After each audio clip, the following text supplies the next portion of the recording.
chill. Okay?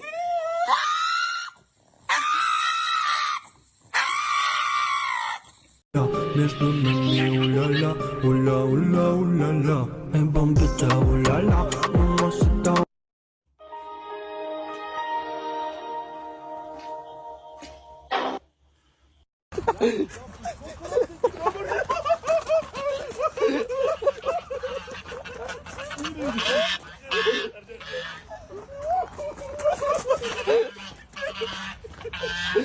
Где кошка? Кошка меня царапил очень сильно, шипел меня, царапил везде, игралась со мной. Я ей говорила, не играйся со мной, кошка, иди лучше в микроволновку.